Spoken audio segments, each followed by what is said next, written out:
பாவலர் சிவ அவர்களுடைய வாழ்த்துக்களோடு நம்முடைய அருமை பாப்பாவை வாழ்த்தி உலக தமிழ்ச்சங்கம் மதுரை தமிழ் வளர்ச்சி மற்றும் செய்தித்துறை அமைச்சர் அவர்கள் ஒரு அடையாளத்தினுடைய பிரதிபலிப்பாக அவர்களை பாராட்டுகிறார்கள். சான்றோர் பெருவிழா உலக தமிழ்ச்சங்கம் மதுரை தமிழ்நாடு அரசு நிறுவனம் கவர்மெண்ட் சர்டிபிகேட். உலக தமிழ்ச்சங்கம் மதுரையின் சார்பில் 5/1/2026 6/1/2026 2 நாள் நடத்தப்பெற்ற சான்றோர் பெருவிழாவில் பங்கேற்ற இந்த அமைப்பினுடைய பெயரை ரொம்ப சிறப்பாக சொல்லியிருக்காங்க பாருங்க. தடம் பதிக்கும் தளிர்கள் பன்னாட்டு தமிழ்ச்சங்கம் சிறப்பு வாய்ந்த தமிழ் பணிகளை முன்னெடுத்து வருகின்றமையை பாராட்டி இச்சான்றிதழ் வழங்கி சிறப்பிக்கப்படுகின்றது. மேலாள் உலக தமிழ் சங்கத்தினுடைய தமிழ் வளர்ச்சி மற்றும் செய்தித்துறை அமைச்சர் மூப்பை சாமிநாதனுடைய வாழ்த்து மடல் நல்ல கைத்தட்டலாம். அதே போல பங்கேற்பு சான்றிதழாக மதுரையிலே சென்றதை வாங்கினார்கள். உலக தமிழ் சங்கம் எப்படி பாப்பா பாராட்டுறாங்க. மதுரையின் சார்பில் 22/10/2025 முதல் 27/10/2025 முடி நடத்தப்பெற்ற தமிழ் முழக்கு மேடை பேச்சு ஆளுமை திறன் மேம்பாட்டு மாண்புமிகு அமைச்சர் பெருமக்கள் மூலமாக தமிழகமெங்கும் உலா வந்து தன்னுடைய அற்புதமான வன்மையாலும் நாட்டிய திறத்தாலும் இன்றைக்கு ஒரு நாட்டிய சமுதாயத்தில் வயதானவர்களை கூட ஒரு 16 வயது பருவமங்கையாக மாற்றக்கூடிய திறன் அவர்களிடத்திலே இருக்கிறது. அந்த வகையில் அவர்களை பாராட்டி மகிழ்ந்து அருமை தம்பி பாவலர் சு வேலாயுதம் அற்புதமான ஒரு நிகழ்ச்சி தொகுப்பை ஆற்றிக் கொண்டிருக்கிறார்கள். சிறந்த கவிஞர்கள். நேற்றைக்கு முன்தினம் அந்த கவிதைகளை எல்லாம் நாம் உண்மையிலே கேட்கின்ற போது ஒரு கவிஞன் எவ்வளவு சாமர்த்தியமாக ஆனடி சேர்ந்தார் நிலமிசை நீடு வாழ்வார். உலக பொதுமறை உலக முதல்வன் தெய்வ புலவர் வான்புகழ் வள்ளுவனுடைய சிலை திறப்பு விழா அற்புதமாக நடைபெற்றுக் கொண்டிருக்கிறது. ஒவ்வொரு இல்லத்திலும் திருவள்ளுவருடைய திருவுருவச் சிலையை வைக்க வேண்டும் என்பதுதான் எல்லோருடைய ஆசையும். அந்த வகையிலே அருமை சகோதரியார் பாவலர் சிவ அவர்களுடைய வாழ்த்துக்களோடு நம்முடைய அருமை பாப்பாவை வாழ்த்தி உலக தமிழ்ச்சங்கம் மதுரை தமிழ் வளர்ச்சி மற்றும் செய்தித்துறை அமைச்சர் அவர்கள் ஒரு அடையாளத்தினுடைய பிரதிபலிப்பாக அவர்களை பாராட்டுகிறார்கள். சான்றோர் பெருவிழா உலக தமிழ்ச்சங்கம் மதுரை தமிழ்நாடு அரசு நிறுவனம் கவர்மெண்ட் சர்டிபிகேட். உலக தமிழ்ச்சங்கம் மதுரையின் சார்பில் 5/1/2026 6/1/2026 2 நாள் நடத்தப்பெற்ற சான்றோர் பெருவிழாவில் பங்கேற்ற இந்த அமைப்பினுடைய பெயரை ரொம்ப சிறப்பாக சொல்லியிருக்காங்க பாருங்க. தடம் பதிக்கும் தளிர்கள் பன்னாட்டு தமிழ்ச்சங்கம் சிறப்பு வாய்ந்த தமிழ் பணிகளை முன்னெடுத்து வருகின்றமையை பாராட்டி இச்சான்றிதழ் வழங்கி சிறப்பிக்கப்படுகின்றது.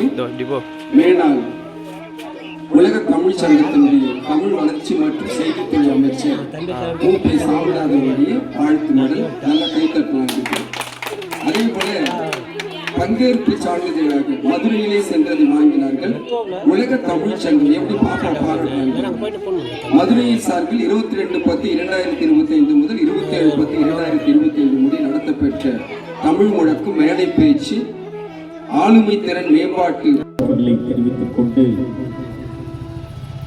இந்த பெருந்தொற்று காலகட்டத்தில் எனக்கு தெரிஞ்சு உறவுகள் எப்படி இருக்க வேண்டும் என்பதை உணர்த்திய குடும்பம் எங்களுடைய டிஸ்கோ ரவி அண்ணன் அவர்களுடைய குடும்பமாகத்தான் இருக்கும். ஏன்னா அவங்க ஒவ்வொரு நாளும் ஒரு ஏதாவது ஒரு நிகழ்வை ஒரு நடனமாடி அது ஒரு பெரிய துன்பமான செய்தி அல்ல. நாம் எல்லோரும் சேர்ந்தால் எதையும் விரட்ட முடியும் என்கிற அடிப்படையில் அந்த குடும்பம் மிகச்சிறப்பாக செய்திருந்தார்கள். அதுபோலவே மகிழ்ச்சி தான் வாழ்க்கையின் முதல் அடிப்படை என்பதை உணர்ந்து கொண்டவர் எங்களுக்கு தெரிஞ்சு திருவண்ணாமலை அரசு மருத்துவக் கல்லூரி மருத்துவமனையில எந்த டாக்டரா இருந்தாலும் சரி ஒரு நாள் சிரிப்பாரு, அடுத்த நாள் எரிஞ்செறிஞ்சு விழுவார். எந்த நர்ஸா இருந்தாலும் ஒரு நாள் சிரிப்பாங்க, அடுத்த நாள் எரிஞ்செறிஞ்சு விழுவாங்க. ஆனா எனக்கு தெரிஞ்சு தான் ஓய்வு பெற்ற பிறகும் கூட ஒரு நாளும் ஒருவரிடத்திலும் முகம் சுளிக்காத ஒரு மனிதர் உண்டு என்று சொன்னால் அது எங்கள் GH ரவிச்சந்திரன் அண்ணன் அவர்கள் தான். இப்ப திருவண்ணாமலையில சில பேர் நீங்கெல்லாம் ஏதாவது ஒரு நிகழ்வுனா என்ன சபரி மாதிரி கூடுவாங்க. ஆனா அந்த மருத்துவத்துறையில ஒரு தமிழாசிரியர், தமிழ் தெரிஞ்சவர் அப்படின்னா அந்த நிகழ்ச்சியை தொகுக்கிறதுக்கு, அந்த நிகழ்ச்சியை தொடங்குறதுக்கு அங்க தமிழ் உணர்வாளராக தெரியப்படுகிற எல்லா மருத்துவர்களும் ஒரு மாதிரி வியந்து போகிற அளவிற்கு ஆற்றல் உடையவர், பாடல் பாடக்கூடியவர், சிறந்த கதைகளை சொல்லக்கூடியவர், எங்களுடைய அருணி இலக்கிய வட்டத்தினுடைய பொருளாளர் அருமை அண்ணன் GH ரவிச்சந்திரன் அவர்கள் இப்பொழுது வாழ்த்துறை வழங்குவார். மழை வர மாதிரி இருக்கிறதுனால இவருடைய நிகழ்வுக்கு பிறகு நன்றி வரும்.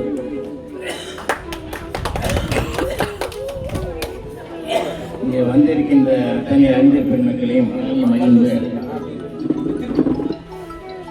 ரத்னா செந்தில்குமார் குடும்பத்தையும் நான் ரொம்ப இங்கே பெருமையாக எல்லாமே பேசி கொண்டிருக்கிறாங்க. நாங்கள் தம்பி அகிமல் டூரில் வந்தபோது ஒரு விஷயத்த சொன்னார் என்கிட்ட. ரத்னா செந்தில்குமார் அவர்கள் அவங்க வாரம் 9,000 தமிழ் கொடுப்பாங்க. அந்த காசை தான் சேர்த்து ஒரு 20,000 அவங்க பண்ணி இருக்காங்கன்னா அது எவ்வளோ பெரிய விஷயம்.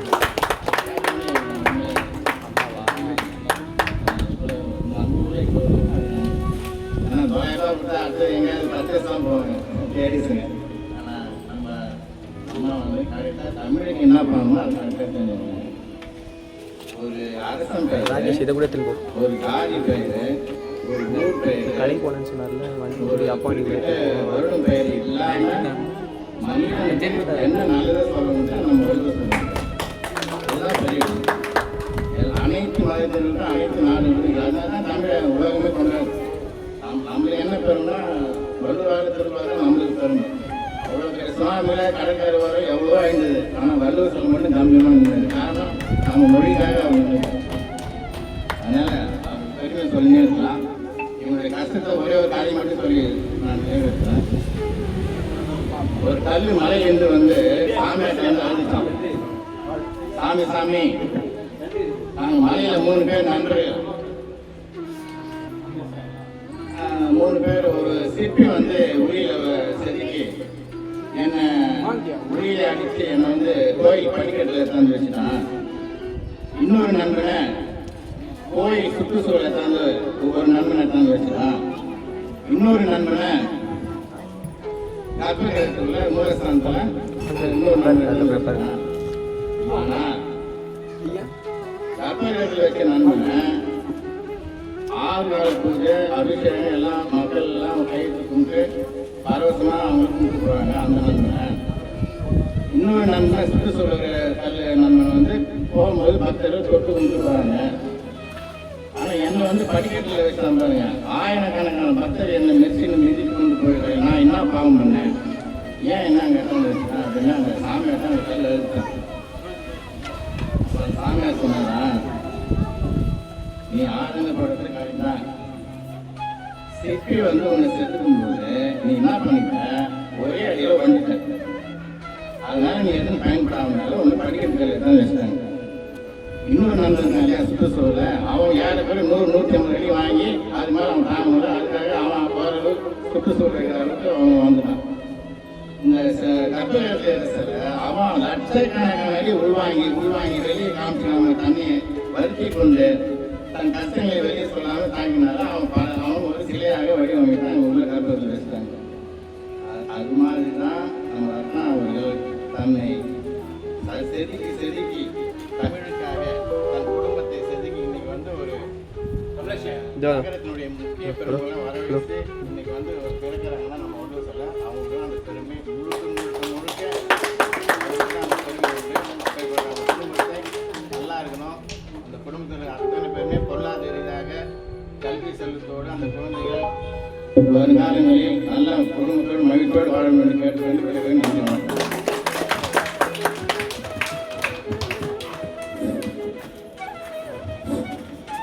நம்முடைய வீடுகளில் பெண்களால் வெறும் வீட்டை மட்டும்தான் பார்க்க முடியும் என்பதல்லாமல் சமூக பார்வையோடு இருந்தால் சாத்தியமாகும், வேறாக வீட்டில் இருப்பவர்கள் இருந்தால் விதையாக பலருக்கு விருட்சம் தரலாம் என்கிற அடிப்படையில் வளர்ந்தவர் தான் நம்முடைய ரத்னா செந்தில்குமார் அவர்கள். அவங்க நாங்கள் நிறைய பார்ப்போம். தேர் திருவிழாவில் பார்த்தா அப்படியே காலையில் ஒன்று போடுவாங்க, மதியானம் எங்கே தான் போகிறாங்க, வீட்டில் யார் தான் சமைக்கிறாங்க, எப்போதான் உங்களுக்கு நேரம் கிடைக்குது. எங்களுக்கு ஒரு ரெண்டு அவரும் சேர்த்தே கூப்பிட்டு போயிடுவாங்க. சரி அப்பதான் அப்படின்னா எப்பவுமே ஏதாவது விழானா குடும்பத்தோட கிளம்பி வந்துருவாங்க. திடீர்னு மெட்ராஸ்ல இருப்பாங்க, திடீர்னு டெல்லி போயிருப்பாங்க. எங்கதான் போறாங்க, என்னதான் நடக்குது அப்படின்னு நாங்கெல்லாம் அந்த முகநூல் பார்த்து யோசிச்சுட்டே இருப்போம். அப்படி ஒரு மனம் தளராத தன் குழந்தைகளை சரியான பாதையில் அழைத்து சென்று தடமாறாத பிள்ளைகளாக மாற்றுகிற தடம் பதிக்கிற தளிர்களை உருவாக்கி கொண்டிருக்கிற ரத்னா செந்தில்குமார் அவர்கள் ஏற்புரை வழங்க வருகிறார். வாருங்கள், உங்கள் ஏற்புரை தாருங்கள்.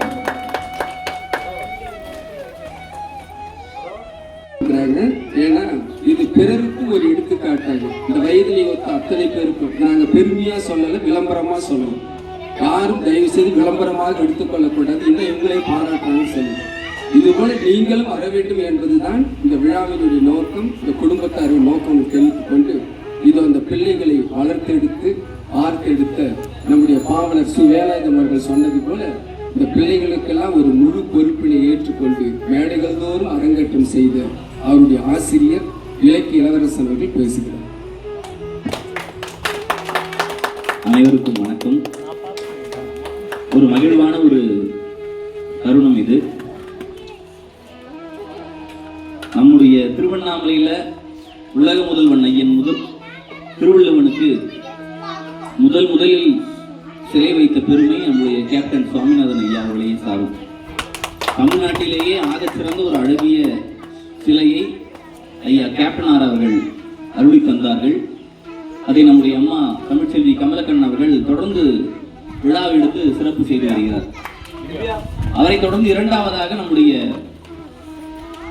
ஆண்டாள் சிங்காரவேலு திருமண மண்டபத்துடைய நிறுவனர் ஐயா CS துரை அவர் அவருடைய அந்த திருமண கூடத்திலேயே ஐயன் வள்ளுவனுக்கு சிலையை அமைத்தார். எல்லோரும் பார்க்கக்கூடிய வகையில் இது ஒரு தமிழ்ச்சங்கத்தை நிறுவி செய்யறாங்க. ஆனா வியக்கக்கூடிய ஒரு வகையில ஒரு குடும்பம் ஒன்றாக இணைந்து அதிலும் இந்த மாதிரி ஒரு தெருவுல ஒரு அழகான ஒரு சிலையை வீட்டில் வச்சிருக்காங்க அப்படின்னு சொல்லும் போது, ஏன்னா திருவள்ளுவர் சிலை பொதுவான இடங்கள்ல இருக்கும், மக்கள் பயணிக்கக்கூடிய அந்த சந்திப்புகள்ல ஐயன் வள்ளுவருடைய சிலையை நம்ம பார்க்கலாம். ஆனால் ஒரு வீட்டுல அந்த வீட்டுடைய வாயில்ல அருமையாக, அதிலும் இன்னைக்கு அவருக்கு பிறந்த நாள், எனக்கு இன்னைக்குதான் தெரியும். அருணை இலக்கிய வட்டம் சார்பில் எங்களுடைய மனமார்ந்த நெஞ்சார்ந்த பிறந்தநாள் வாழ்த்துக்கள் தம்பி கமலேஷ் அவர்களுக்கு தெரிவித்துக் கொள்கின்றோம். நன்றி ஐயா, நன்றி ஐயா.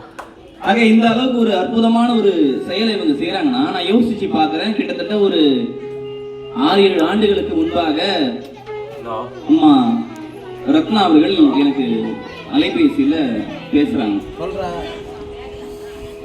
இந்த மாதிரி நீங்க தான் அஜ்மல் முத்தமேனா, இந்த மாதிரி எங்க வீட்டுல 2 பிள்ளைங்க இருக்காங்க, நல்லா பேசுவாங்க, கவிதை பாடுவாங்க, எங்களுடைய மேடைகளை நீங்க வாய்ப்பு வழங்கணும் அப்படின்னு கேட்டாங்க. நீங்க எங்கிட்ட கேட்கறது பதில், எங்க குருநாதர் இருக்காரு, அருணை இலக்கிய வட்டத்துக்கே அவர் தான் குரு, பேச்சறிய சபரி ஐயா, அவர்கிட்ட வாங்கன்னு சொல்லி ஒரு முறை அழைச்சிருந்தோம். ஐயா சந்திச்சாங்க. ஐயாவினுடைய அறிமுகம் கிடைத்ததற்கு பின்னால் அருணை இலக்கிய வட்டத்தின் சார்பில் அனைத்து தமிழ் அமைப்புகளிலும் பேசக்கூடிய அந்த வாய்ப்பு இந்த 2 மழலை செல்வங்களுக்கும் கிடைத்தது.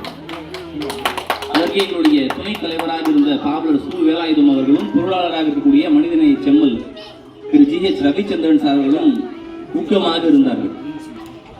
இந்த பயணம் அப்படியே முடிஞ்சிடுமான்னு பார்த்தா, இவங்க எனக்கு அறிமுகமானதுக்கு பிறகுதான் எனக்கு ஒரு நினைவுல வருது. என்ன அப்படின்னாக்கா, இவங்க எனக்கு அறிமுகமானதுக்கு முன்பாகவே எனக்கு அறிமுகமானவர்கள். அது எப்படின்னா, ஒரு முறை சன் தொலைக்காட்சியில அந்த மாலை நேரத்துல பல்சுவை நிகழ்ச்சி அப்படின்னு போடுவாங்க. அந்த பல்சுவை நிகழ்ச்சி தினப்பும் செய்தி பார்க்கக்கூடிய அந்த பழக்கம் எனக்கு இருந்ததுனால எதிர்த்து அந்த பல்சுவை செய்திகள்ல திருவண்ணாமலை மாவட்டத்துல 2 இளம் சிறார்கள் இல்லத்துல இந்த மாதிரி ஒரு ஒரு பலகை வைத்து அதுல பொது அறிவு சார்ந்த விஷயங்கள் எழுதி போடுறது, பொன்மொழிகள் எழுதி போடுறது, அறநெறி கருத்துக்களை எழுதி போடுறது, திருக்குறள் சார்ந்த கருத்துக்களை எழுதி போடுறதுன்னு சொல்லிட்டு அவர்கள் செய்யக்கூடிய அந்த பணியை பாராட்டி அன்னைக்கு பீக்ல இருந்த சன் டிவி இவங்களை பேட்டி எடுத்தாங்க. அப்போ நான் வியந்து பார்த்தோம், நம்ம திருவண்ணாமலையில இந்த அளவுக்கு மழை செல்வங்கள் இருக்காங்களா? ஏன்னா மழை செல்வங்கள் இந்த அளவுக்கு செய்யறாங்கன்னா அதுக்கு அவங்களுக்கு தூண்டுகோலா இருக்கக்கூடியவங்க யாருன்னு கேட்டால் நிச்சயமா அவங்களுடைய பெற்றோர்களாக தான் இருக்க முடியும். எத்தனையோ பெற்றோர்களை நாங்கள் பார்க்கணும். பள்ளியில் ஆசிரியர்களா நாங்கள் பணியாற்றுகிறோம், எத்தனையோ மாணவ செல்வங்களை நாங்கள் சந்திக்கிறோம். வாடா உட்காந்து ஒரு போட்டிக்கு உன்னை தயார் பண்றேன் வாடா அப்படின்னா ஒருத்தனை வரமாட்டான். இதே ஒரு நடன போட்டியா இருக்கட்டும் அல்லது வேற ஏதாவது வகையான போட்டியா இருந்தா முதல்ல போய் அவங்களுடைய பேரை பதிவு செய்வாங்க. ஆனா கலை இலக்கியம் சார்ந்த அந்த போட்டிகள்ல வாங்க வாங்க வாங்க நாங்க கூவி கூவி அழைச்சா கூட மாணவர்கள் வருவது கிடையாது. ஆனால் தன்னார்வமாக இலக்கியத்தை ஆர்வம் கொண்டு வந்ததனுடைய அந்த பயணம் இன்றைக்கு வெற்றி பயணமாக தொடங்கியது. ஏன்னா அந்த பலகையில் ஆரம்பித்த அந்த பயணம் இன்றைக்கு இங்கே சிலையோடு வந்திருக்கு. நான் முதல் அந்த பலகையின் மூலியமா தான் எனக்கு இவருடைய அறிமுகம் கிடைச்சது. ஏன்னா இதெல்லாம் யாரும் செய்ய மாட்டாங்க. அதிகாலையில எழுந்திருச்சு, அதுவும் அந்த கோவிட் டைம் வரும்போது எல்லோரும் எத்தனையோ அமைப்புகள் இணையத்தின் வாயிலாக நிகழ்ச்சிகளை ஒருங்கிணைப்பு செய்யும் போது அந்த பிற அமைப்புகள் செய்யக்கூடிய அந்த இணைய வழி நிகழ்ச்சிகளுக்கு ஒருங்கிணைக்கக்கூடிய ஒரு வாய்ப்பை இந்த குடும்பத்தை சார்ந்த அத்தனை பேருக்கு கொடுத்தார்கள். அந்த அனுபவத்தை எடுத்துக்கொண்டு இவர்களாக இந்த சொந்த காலில் நிற்கணும்னு சொல்லுவாங்க இல்லைங்களா, அது போல தங்களுக்காக ஒரு அமைப்பை, அதுவும் பாருங்க தடம் பதிக்கும் தளிர்கள் அப்படின்னு அந்த தளிர்கள்லாம் இந்த குழந்தைங்க தான். ஏன்னா அருணை இலக்கிய வட்டம் இதை தன்னுடைய பிரதான கொள்கையாக எடுத்துக்கொண்டு இளம் மாணவர்களை பேச்சாளர்களாக்கணும், கவிஞர்களாக்கணும், எழுத்தாளர்களாக்கணும் அப்படின்னு ஒரு பயணத்தை தொடங்கி நடைபெற்று கொண்டிருந்த போது அருணை இலக்கிய வட்டத்தின் வழியாக வந்த எங்களுடைய இலக்கியத்தினுடைய தளிர்களாகிய நம்முடைய திவ்யாஸ்ரீயா இருக்கட்டும் அல்லது கமலேஸ்வரா இருக்கட்டும், அவங்க எந்த போட்டி எடுத்தாலும் சரி, அது எந்த துறை சார்ந்த எந்த போட்டிகள் இருந்தாலும் சரி, அந்த போட்டிகளில் போயிட்டு நிச்சயமாக அவங்க பரிசுகளோட தான் வருவாங்க. அந்த பரிசை அவங்க அவங்க பெற்றோர்கள் கிட்ட காட்டுறது மட்டும் இல்லை, அவங்களுடைய தாய் மாமன் நம்முடைய டிஸ்கோ ரவி சார், ஏன்னா அவருடைய முகநூல்ல நான் தொடர்ந்து பார்ப்பேன்.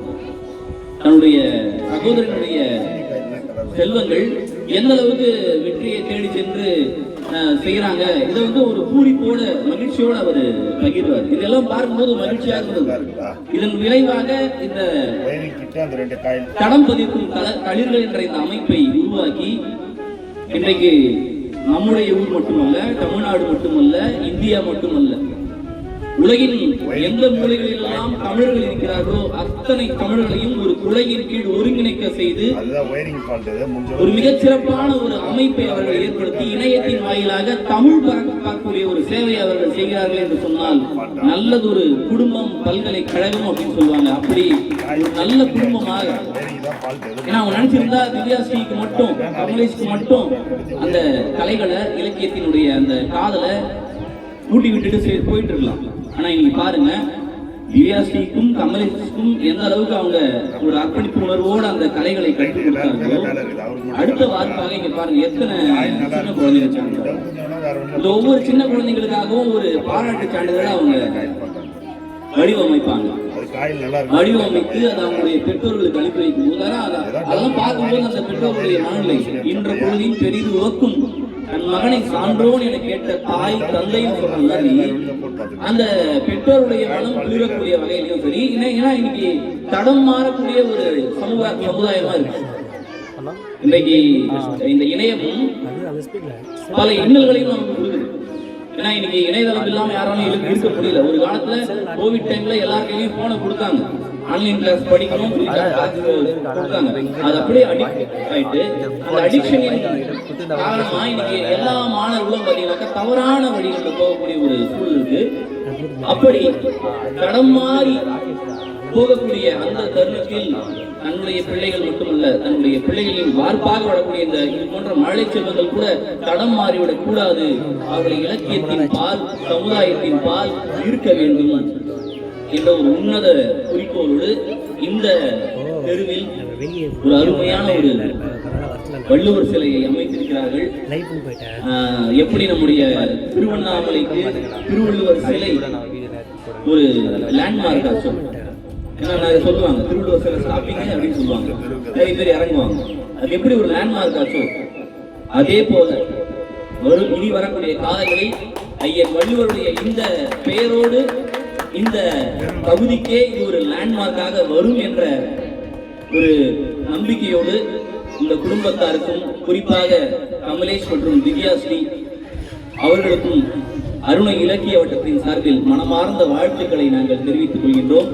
வாழ்த்துக்கள், நன்றி, வணக்கம். அஜ்மல் அவர்களை மேடைக்கு அழைத்து வந்து இன்றைக்கு தமிழகத்திலே கமலேஷ் என்றால் யார் என்று சொல்லக்கூடிய அளவுக்கு, திவ்யா என்றால் யார் என்று சொல்லக்கூடிய அளவிற்கு அத்துணை போட்டிகளிலும் மிக சிறப்பாக வலம் வந்து கொண்டிருக்கிறார்கள். அவர்கள் தந்தையார் அற்புதமான எளிமையான ஒரு மாமனிதர், நல்ல குடும்பம்.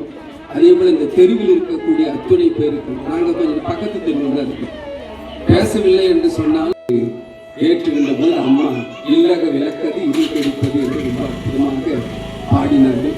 அவர்களை வணங்கி மகிழ்ந்து ஒரு இல்லறத்திலே ஒரு கணவனார் மனைவியார் எப்படி இருக்க வேண்டும் என்பது திருக்குறள் நெறியிலே நடத்தி காட்டக்கூடிய வல்லமை படைத்தவர்கள் இந்த குடும்பம்.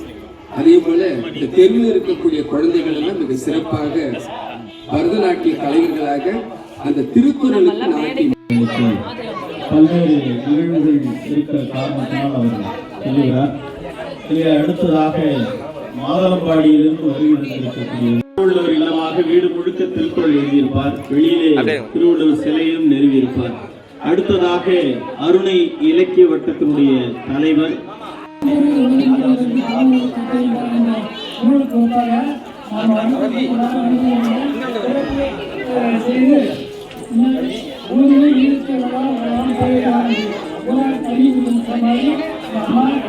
அவர் இப்பொழுது முன்னிலை உரையாற்ற வருகை தருமாறு அன்போடு அழைக்கும் சபரி ஐயா அவர்களுடைய அந்த பரந்த மனப்பான்மையை பாராட்டி மகிழ்ந்து இன்றைக்கு இங்கே திருவள்ளுவர் சிலை திறந்து வைத்திருக்கக்கூடிய ரத்னா செந்தில்குமார் என்கிற அந்த அம்மையார் ஓராண்டுக்கு முன்னதாக தமிழ்நாடு அரசினுடைய தமிழ் வளர்ச்சித்துறையின் சார்பாக இந்த மாவட்டத்தின் முழுக்க இணையத்தில் பதிவேற்றம் செய்தார்கள். அதற்கு பிறகாக அவர்களை எல்லாம் அழைத்து நேற்றைக்கு முன்தினம் திருவண்ணாமலையில் தமிழகத்தினுடைய எல்லா மாவட்டங்களிலும் இருந்து குறைந்தபட்சம் ஒரு 500க்கும் மேற்பட்டவர்கள் கலந்து கொண்டு வந்திருந்தவர்களுக்கு காலை உணவும் மதிய உணவும் வழங்கி எல்லோரும் சிறப்பாக பரிசு பெற்று சென்றார்கள். ஏதாவது ஒரு வகையில் எல்லா குழந்தைகளும் அவர்களுக்கு திருக்குறளை ஊட்டிவித்து அவர்கள் பால் திருக்குறளினுடைய அதோடு நிற்கவில்லை. அவர்கள்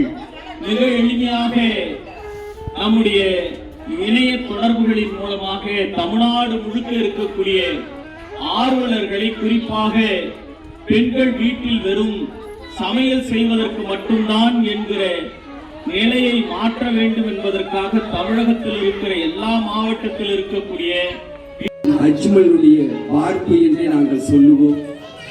நேற்றைக்கு அவர்களோடு பேசுகின்ற பொழுது முழுக்க முழுக்க எங்களை குறித்து சொல்லுகின்ற பொழுதெல்லாம் நீங்கள் கொடுத்த முதல் மேடை, நீங்கள் கொடுத்த முதல் மேடை என்று அடிக்கடி சொல்லிக் கொண்டு இருந்தார்கள். அதே போல அருமை தம்பி மிக சிறந்த நான் பாலு மகேந்திரா என்ற ஒரு அரைமொழியை கொடுத்திருக்கிறேன். மிக அற்புதமான ஒரு பிள்ளை, மிக செறிவோடு வளரக்கூடிய பிள்ளை, ஒரு அளவான குடும்பமாக. அந்த குடும்பத்தை ஏன் பாராட்டுகிறோம் என்று சொன்னால் தமிழோடு